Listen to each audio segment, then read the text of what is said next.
ಪ್ರೆಗ್ನೆನ್ಸಿಗೆ try ಮಾಡೋಕೆ ಮುಂಚೆ ಈ 5 ವಿಷಯಗಳನ್ನ ಗಮನಿಸಿ.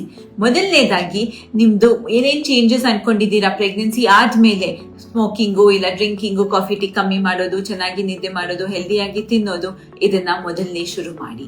ಎರಡನೇದಾಗಿ, ಏನಾದ್ರು ಕಾಂಟ್ರಸೆಪ್ಷನ್ ಯೂಸ್ ಮಾಡ್ತಿದ್ರೆ, ಕಾಪರ್ ಟೀ ಯೂಸ್ ಮಾಡ್ತಿದ್ರೆ 1 ಮಂತ್ ಹಿಂದೆ ನಿಲ್ಸಿದ್ರು ಸಾಕು. ಆದ್ರೆ ಪಿಲ್ಸ್ ಯೂಸ್ ಮಾಡ್ತಿದ್ರೆ ಎಷ್ಟು ಡ್ಯೂರೇಷನ್ ಯೂಸ್ ಮಾಡಿದಿರೋ ಅದ್ರ ಬೇಸಿಸ್ ಮೇಲೆ ಸುಮಾರು 1 ರಿಂದ 3 ತಿಂಗಳಿಂದ ನಿಲ್ಸ್ಬೇಕಾಗಿ ಬರುತ್ತೆ. ಏನಾದ್ರೂ ಕಾಪರ್ ಟೀಲಿ ಪ್ರೊಜೆಸ್ಟ್ರಾನ್ ಇದ್ರೆ, ಮಿರೀನಾ ಹಾಕೊಂಡಿದ್ರೆ ಅದನ್ನ 6 ತಿಂಗಳಿದ್ರೆ ಅಟ್ಲೀಸ್ಟ್ ತೆಗಿಬೇಕು. ಮೂರನೇದಾಗಿ, ನಿಮ್ ಪೀರಿಯಡ್ಸ್ ಯಾವ ತರ ಇದೆ. ರೆಗ್ಯುಲರ್ ಪೀರಿಯಡ್ಸ್ ಇದ್ರೆ ಓಕೆ, ನೀವು ಕ್ಯಾಲೆಂಡರ್ ತೋರಿಸಿ, ಸರಿ ಈ ದಿವಸ ನಂಗೆ ಪೀರಿಯಡ್ಸ್ ಬರುತ್ತೆ, ಇಲ್ಲ 2-3 ದಿವಸ ಆ ಕಡೆ ಈ ಕಡೆ ಬರುತ್ತೆ ಆದ್ರೆ ಪರವಾಗಿಲ್ಲ. 10 ದಿವಸ ಆ ಕಡೆ ಈ ಕಡೆ ಆದ್ರೆ ನಿಮ್ ಗೈನಕಾಲಜಿಸ್ಟ್ ನ ಕನ್ಸಲ್ಟ್ ಮಾಡಿ. ಪ್ರೀನೇಟಲ್ ವೈಟಮಿನ್ ಶುರು ಮಾಡಿ.